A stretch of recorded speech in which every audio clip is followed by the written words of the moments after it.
아주 소중하고 중요하고 재밌고 즐겁고 저희가 알찬 이야기들로 꽉꽉 채운 시즌 결산 특집 픽덕 K리그2 지금 바로 시작하도록 하겠습니다. 반갑습니다. 반갑습니다. 일단 저는 이번 시즌도 K리그2 여러분들과 많이 함께 했었던 현장을 많이 돌아다니고 특히 전남과 부산을 굉장히 자주 갔던 캐스터 김영남입니다. 반갑습니다. 안녕하세요. 저는 K리그 1과 2 축구 해설을 하고 있는 이황재입니다. 반갑습니다. 네, 안녕하세요. K리그2 해설위원과 축구 전문 기자로 활동하고 있는 서우정입니다. 반갑습니다. 네, 안녕하세요. 저는 서울 이랜드FC에서 리포터로 활동 중인 조아람입니다. 사실 저희 셋이 했으면 굉장히 침울할 뻔했거든요, 방송이. 우리 아람님 오시면서 약간 좀 뭔가 분위기가 좀 업됐습니다. 네. 네. 아까 스튜디오 들어오시는데 뒤에서 후광이 확.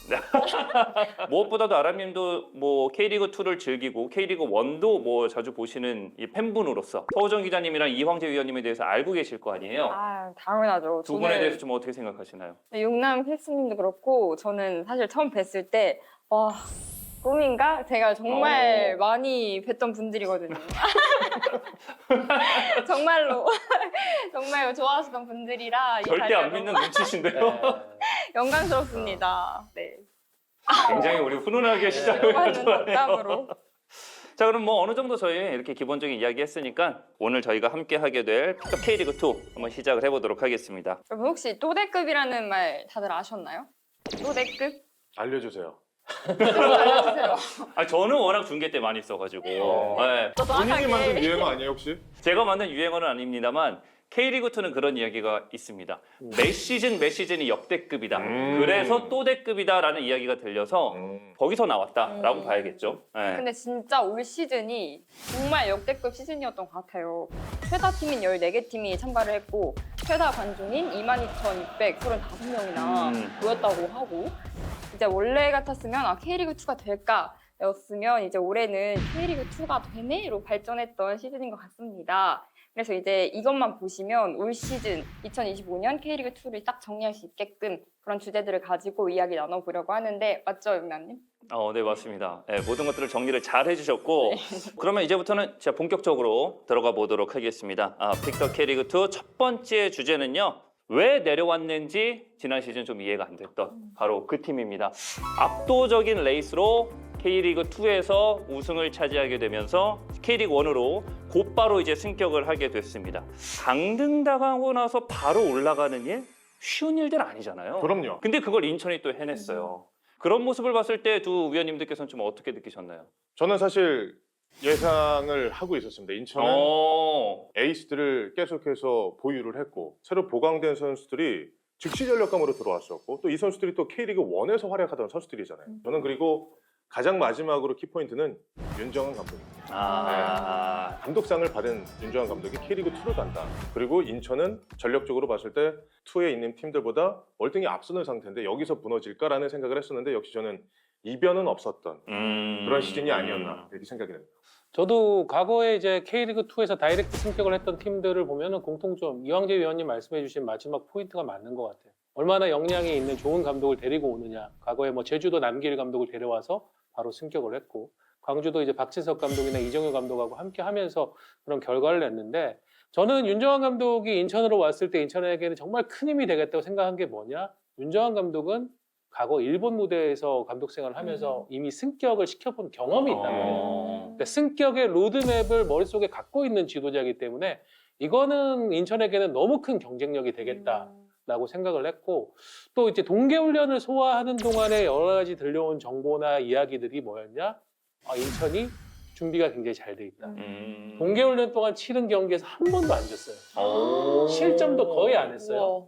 그렇게 시즌에 들어갔는데 인천이 7월 초에 전남 원정에서 패하기 전까지 무패 행진을 맞아요. 준비가 그만큼 실점으로도 이루어졌다. 이렇게 설명드릴 수 있겠습니다. 네, 그래서 역대 강등 후에 바로 승격한 구단들을 한번 살펴보도록 하겠습니다. 제주와 이제 최근에 김천, 상무, 이제 광주까지 승격을 이뤄낸 바 있었습니다. 어떻게 보면 쉬운 일들은 아니지만 아예 없었던 일도 아니기는 하네요. 그렇죠. 네. 광주의 이정효 감독이나 또 지금 K리그2에서 이번에 우승을 차지한 윤주환 감독이나 본인만의 색깔이 있죠. 나는 어떤 축구를 할 것이다. 특정 선수가 들어오는 것이 아니라 이 팀이 가지고 있는 컬러가 무엇인가가 굉장히 중요한데 K리그2에서 이번 시즌 단연 돋보이는 본인들만의 색채가 있었다는 것을 부정하기 어렵잖아요. 그쵸. 네. 저도 이제 뭐 인천 중계를 가고 서호정 위원님도 인천 중계를 가셨고 현장에서 또 이제 서울 이랜드와 인천이 맞붙는 걸 보셨잖아요. 그렇죠. 예, 좀 이번 시즌에 다른 그 빌드업의 루트들 이런 부분들에서는 어떤 강점이 있기 때문에 인천이 이렇게 또 잘했던 걸까요? 네, 그 빌드업에서의 세 선수의 역할이 딱딱 구분이 됩니다. 김건희 선수 같은 경우에는 197m가 넘는 장신 센터백이지만 이 선수가 발밑이 굉장히 좋은 선수이기 때문에 조금 더 적극적으로 올라가서 길을 만들어주고 박경섭 선수 같은 경우에는 킥력이 상당히 좋기 때문에 한 번에 이제 올려주는 그런 형태. 이주용 선수는 아주 날카로운 왼발 갖고 있으니까 더 할 얘기가 없죠. 가장 결정적으로 중요했던 부분은 저는 제르소 선수하고 이제 바로우 선수. K리그2 같은 경우에는 3백을 쓰는 팀들이 굉장히 많단 말이에요. 그래서 이제 윙백들을 전진시키다 보면은 반대로 이제 그쪽 뒤에 생기는 공간을 공략할 수 있는 부분이 있는데 제르소 바로우 선수 너무 30대지만 너무 빠르고 통제를 할 수 없는 선수다 보니까 이 두 선수가 K리그2에서는 더 강점을 받습니다. 솔직히 말하면 K리그2에서 바로 무고사 제르소는 반칙이에요. 그렇죠. 그렇게 느낄 그렇죠. 수밖에 없어요. 막을 수가 없어요. 서울 이랜드 팬의 입장에서 그런 상대의 막강한 공격력과 파괴력을 맛부터 봐서 당해봤던 그림들 분명 있잖아요. 그렇죠. 그때의 느낌들, 그때의 심정들은 좀 어땠어요? 사이드에서 그런 선수들이 막 치고 나가면 망했다, 무섭다 이러면서 오지마 이렇게 시작을 했단 말이에요. 그래서 너무 강한 팀 맞고 그 실력대로 잘 보여준 팀들이었다, 경기였다. 저는 올해 또 눈여겨봤던 점이 선수들의 헌신. 제가 작년에 이제 강등되고 나서 이명주 선수랑 연락을 했는데 이명주 선수가 그 얘기를 하더라고요. 저는 인천을 다시 승격 못 시키면 앞으로 살면서 평생 발 뻗고 잠을 못 잘 것 같습니다. 그거 하고 가겠습니다라고 했죠. 저는 거기에 플러스로 이 선수들에게 큰 힘과 원동력을 불어넣어줬던 건 누가 뭐래도 이제 팬들의 지지, 그 정말 열렬한 성원. 90분 내내 응원의 목소리가 꺼지지가 않아요. 맞아요. 네. 정말 그 원정석을 가득 메우잖아요. 맞아요. 원정을 다 따라다니시면서. 그럼 이제 여기서 또 이걸 살펴보지 않을 수가 없습니다. 역대 K리그2에서 바로 1위에서 승격한 팀의 K리그1 성적을 한번 살펴볼게요. 그럼 내년 2026 시즌에 인천이 어떻게 잘할 수 있을까요? 전문가께서 먼저. 일단 윤정환 감독이 재계약을 할 때 가장 강조했던 부분이 구단이 내게 비전을 보여줬으면 좋겠다라는 내용이었잖아요. 저는 이제 그 비전이라는 뜻이 무엇일까라고 생각했을 때 K리그1으로 돌아가서는 그런 생존항이 아니라 더 높은 곳을 바라볼 수 있는 그런 위치라고 생각을 하거든요. 분명히 보강을 해야 될 포지션들은 다 있습니다. 올해 인천이 외국 선수 너무 잘했지만은 다 30대 이제 중반에 들어가는 선수들이란 말이에요. 한 살 더 나이를 먹으면은 내년 또 어떻게 될지 모르고 이제 이런 부분에서 조금 더 활력을 넣어줄 수 있는 그런 선수들이 보강이 된다는 전제가 있으면 저는 윤정환 감독이 강원에서도 이미 한번 역량을 증명했기 때문에 파이널 A 경쟁을 하지 않을까 그렇게 예상을 하고 있습니다. 파이널 A까지 지금 보시네요. 이광재 위원님은?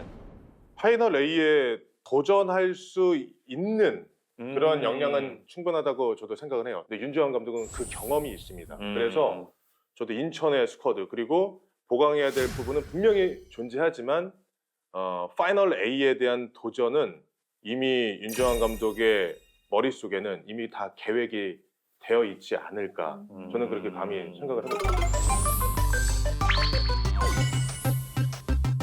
인천의 독주만 아니었다면이라고 생각하는 팀이 있습니다. 수원 삼성이죠. 누구보다도 강력했던 시즌을 보냈는데 2위로 시즌을 마무리를 하게 됐습니다. 창단 30주년을 맞이해서 승격을 다시 한번 목표로 잡았고 지원도 꽤나 이제 두둑하게 받았는데 아무래도 그 얘기를 먼저 해야겠죠. 수원과 이제 인천의 맞대결 속에서 결국 수원이 인천에게 밀리게 되면서 전체적으로 분위기가 좀 다운됐던 그림들이 어느 정도는 무시는 못했던 것 같아요. 어떤 차이였느냐? 첫 경기 때 일단 좀 단추를 잘 먹겠죠. 그 네. 경기에서 말린 새끼. 이제 표현하진 못하겠습니다만 분명히 선수가 퇴장을 네. 당하면서 수적 열세 시작했고 그 어떤 기선 제압이라는 부분이 실패를 했고 저는 그것이 약간 좀 트라우마로 남으면서 그 뒤에 상황으로도 이어졌던 것 같아요.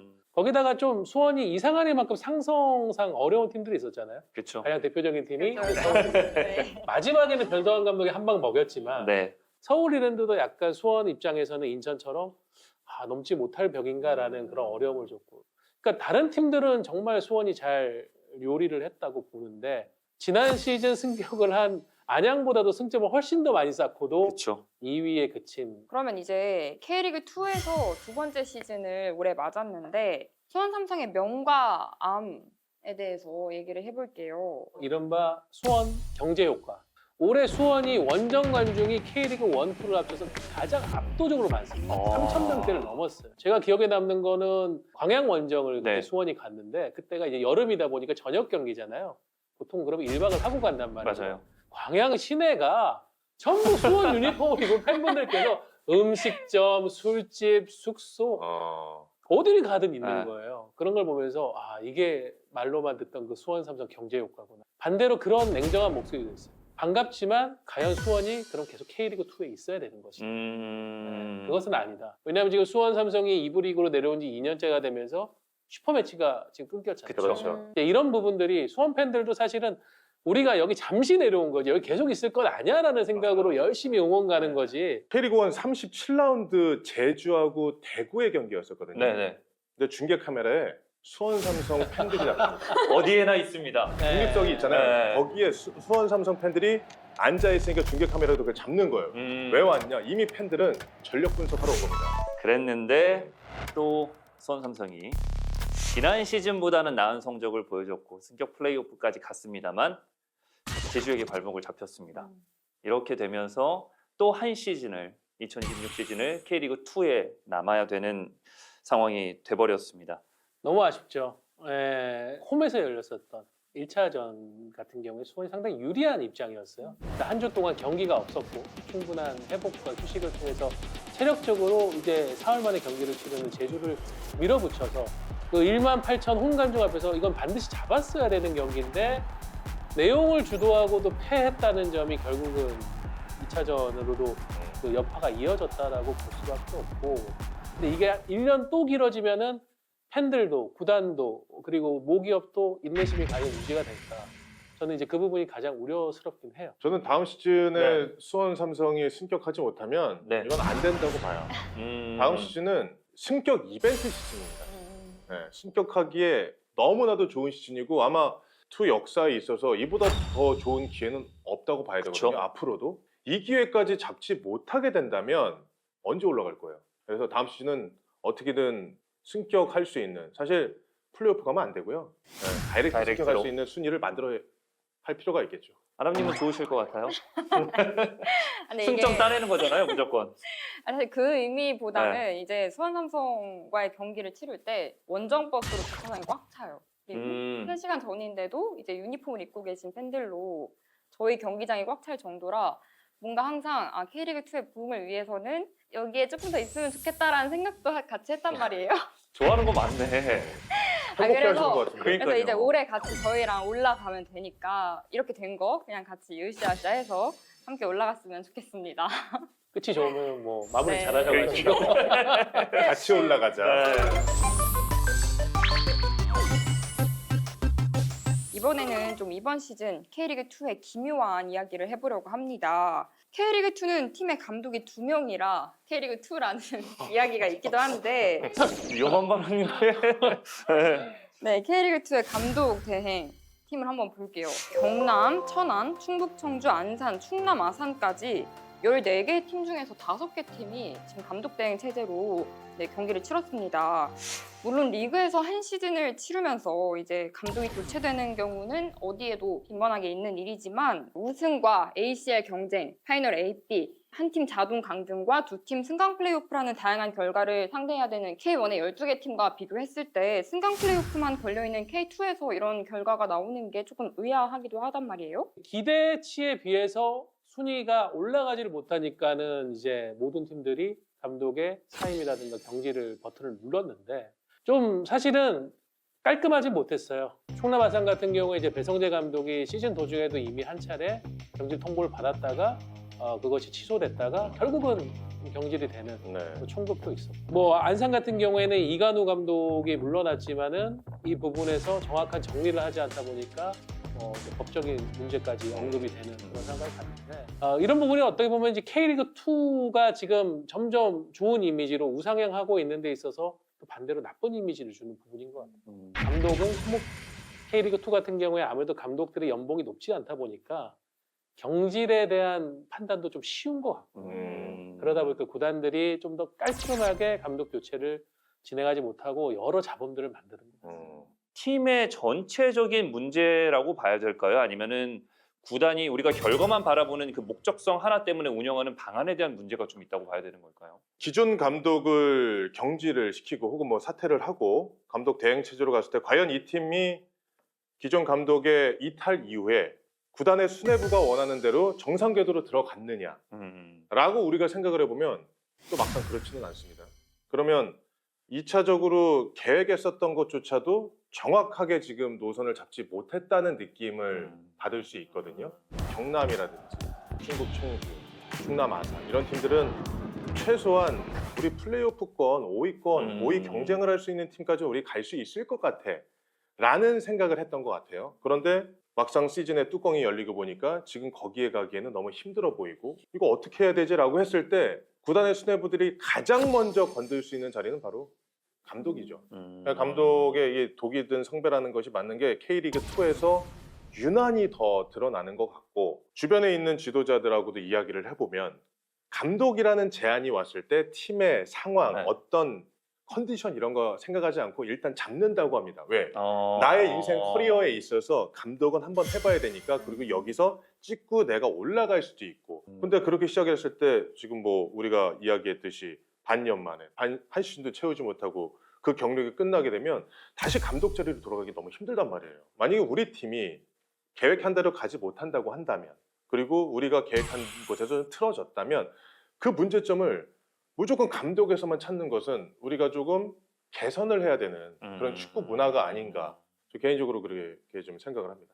이제 또 팬들 입장에서는 당연히 우리 팀이 승격했으면 좋겠다라고 바라겠지만 이게 시민구단의 한계인지 그렇죠. 승격을 하면은 일단 또 일부 리그에서 경쟁하기 위해서는 예산을 늘려야 되는데 그 예산을 늘리는 것도 사실은 쉽지가 않은 상황이다 보니까 그런 마음을 갖고 있는 구단도 저는 있을 거라고는 봐요. 근데 이게 결국 중요한 거는 저는 그렇게 생각합니다. 기업 구단이냐 시민 구단이냐 이분법 논리보다는 어떤 시스템을 갖고 있고 팀의 어떤 문화를 갖고 있고 그걸 위한 이제 목적을 향해서 갈 수 있는 원동력이 있느냐의 차이라고 보여지고 자, 부천을 보세요. 부천은 K리그 2에서 또 하위권의 팀 예산을 갖고 있는 팀이에요. 맞아요. 하지만 정말 이영민 감독이 부지런하시고 이분이 보면은 한 뭐 1인 3역을 할 정도로 다양한 역할들을 하고 있습니다. 그러니까 이런 부분들이 또 가능해지면 그 극복을 또 할 수 있는 팀이라는 걸 올해 부천이 보여줬거든요. 그러니까 저는 이제 그런 부분을 갖춰가는 데 있어서 어느 정도의 인내심이 또 필요하다고 보여지고요. 그런 부분에서 뭐 감독들에게 관대하라 이게 아니라 감독들에 대한 평가를 정말 좀 디테일하게 하라. 과연 이 성적이 안 나왔는데 이게 모든 게 감독의 책임인가? 그렇죠. 바로 그런 네, 부분이죠. 그런 부분에 대해서 제대로 좀 보고 나서 아니다. 그런데 이 감독이 지금 우리 팀을 잘 바꿔나가고 있고 조금만 더 시간을 주면 뭔가 껍질을 깨고 나올 수 있겠다. 그런 판단도 좀 해봐야 되지 않나. 그래서 저는 감독이라는 자리가 가장 어려운 자리인 것 같아요. 대부분의 모든 책임은 감독님한테 많이 가거든요. 그걸 견뎌내고 버틸 줄 아는 이제 팀의 구단과 운영이 좀 잘 이루어져야 된다라는 이야기가 주가 된 것 같습니다. 아까 얘기 드렸던 부천 이영민 감독 부임 첫 해 꼴찌했어요. 근데 점점 순위가 올라가고 맞아요. 정경준 감독 전술적 지략가 아주 뭐 전술 천재 기대 많이 했지만 작년에 성남 꼴찌했거든요. 근데 올해 맞습니다. 완전히 반등을 했죠. 우리가 감독을 선임하는 어떤 프로세스라는 게 있을 거 아니에요. 그쵸. 그러면 이 감독에게 우리 팀을 맡겼을 때 언제쯤 이 정도의 궤도에 올라서고 우리가 목표하는 것이 맥스가 어느 정도까지라는 것에 어떤 기본적인 틀이 있어야 된다는 거죠. 네. 그럼 지금 서호정 의원 언급하신 대로 꼴찌를 하더라도 기다려줄 수 있는 이 감독에 대한 기대가 있으니까 이 감독은 어떤 축구를 해줄 수 있을 것 같아라는 그 기다려주는 것이 필요한데 기다려주지 못하게 되면 새가 알 까기 전에 끝나는 거예요. 그렇죠, 그렇죠, 그렇죠. 이영민 감독이라든지 또 정경준 감독이라든지 그 기다려줬기 때문에 새가 알을 까고 나와서 부하고 헐헐 날 수 있는 거예요. 새가 알을 깰 때 안에서 소고기도 하지만 밖에서도 쪼아줘야 깨고 그쵸. 나온다고 하잖아요. 네. 깨고 나오면 새가 되지만 깨트리면 그냥 달걀 후라이가 될 거예요. 네. 좋은 너무 표현이 좋은데요? 네.